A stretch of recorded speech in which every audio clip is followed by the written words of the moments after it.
शेर अफजल मरवत को पार्टी से निकाल दिया गया है, और अगर निकाला जा रहा है या निकाल दिया गया है तो आखिर इसकी वजूहात क्या है? ये एक दफ़ा फिर अपने बयानात की वजह से, तुंदो तेज़ किस्म के जुमलों की वजह से वो एक दफ़ा फिर कंट्रोवर्सी का शिकार हो गए, और इस मरतबा फिर से जो है वो उनको शो कॉज नोटिस जो है वो जारी किया गया सलमान अकरम राजा साहब की जानिब से।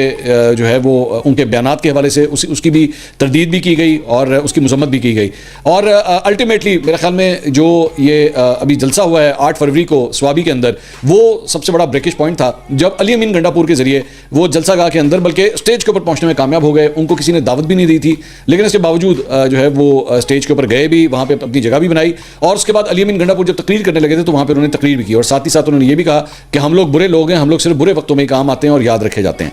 तो अल्टीमेटली आज क्या हुआ है, आज बेसिकली जो चंद जर्नलिस्ट वहां पे मौजूद थे और जो चंद वकला ने जाके इंटरेक्शन की है इमरान खान साहब से, बाहर आके उन्होंने जर्नलिस्ट को ये कहा है कि जनाब आप इस जराए से करके, मतलब जो है वो सोर्सेज से करके जो है ये खबर चला दें कि इमरान खान ने शेर अफजल मरवत को पार्टी से निकालने का कह दिया है, कि उनको पार्टी से निकाल दिया जाए। और साथ ही साथ ये खबरें भी चली मुख्तलिफ चैनल्स के ऊपर कि जनाब उनसे कौमी असेंबली की सीट से भी जो है उन्हें इस्तीफा देने का कह दिया जाए। अब ये बिल्कुल ये सारा कुछ जो है ये पहले भी एक दफ़ा ये पूरा एपिसोड हो चुका है, लेकिन शेर अफजल मरवत साहब उस पर कहीं नहीं गए थे।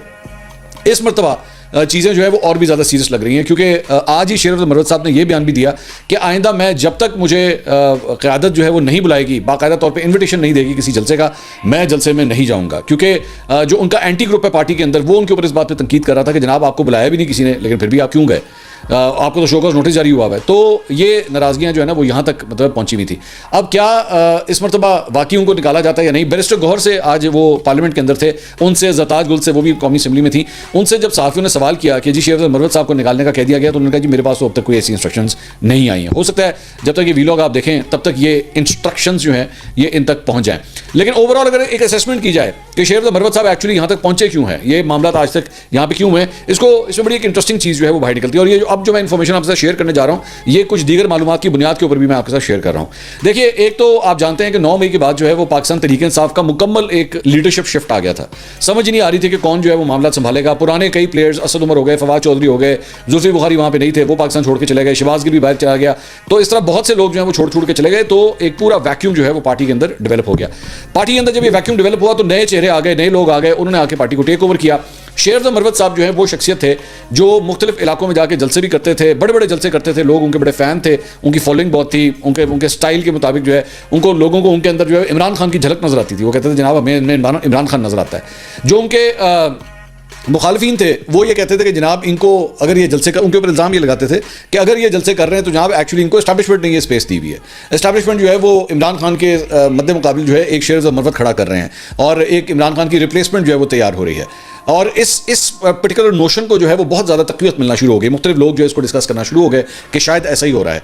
लेकिन अल्टीमेटली जाहिर बात है लेग पुलिंग जो है वो हर जगह होती है। शेर अफजल मरवत की भी जो है वो टांगे लोगों ने खींचना शुरू कर दी। कुछ इन्होंने खुद भी कंट्रीब्यूट किया, ऐसे ऐसे बयान दे के जिसका ना सर था ना कोई पैर था। इन्होंने कुछ इस किस्म के बयान भी दिए। सऊदी अरब वाला जिस तरह एक बयान था वो भी उन्होंने दिया।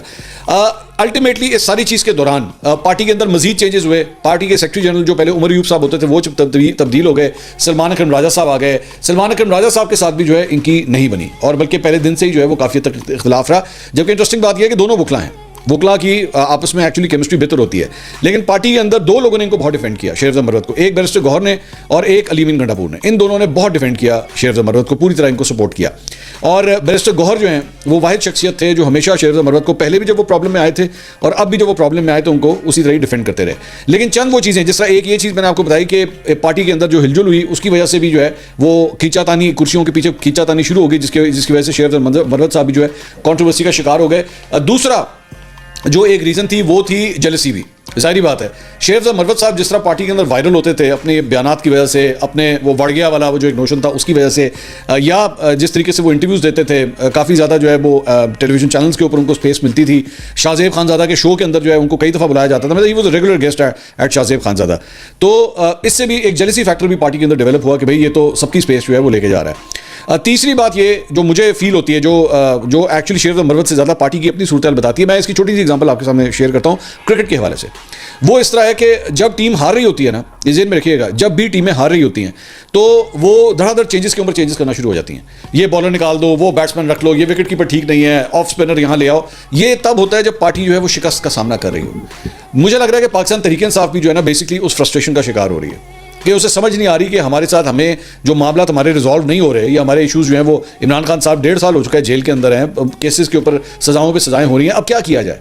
तो कभी इसको निकाल दो, उसको रख लो, अच्छा एक काम करते हैं अपना सेक्रेटरी जनरल तब्दील करते हैं, अच्छा नहीं पहले वो जो है वो जो सेक्रेटरी इतलात थे उनको, रऊफ हसन साहब, उनको तब्दील कर देते हैं, शेख वकास अकरम को ले आते हैं, अच्छा नहीं ये एक काम करते हैं, इलेक्शन जब दूसरा इलेक्शन आपको याद हुआ पीटीआई का उन्होंने जब दोबारा करवाया था तो उस वक्त पहले खबर आई थी कि जी अली जफर साहब को चेयरमैन बना देते हैं पीटीआई का, फिर नहीं बैरिस्टर गौहर साहब को बना के रखो, उन्हीं को बना के रखते हैं।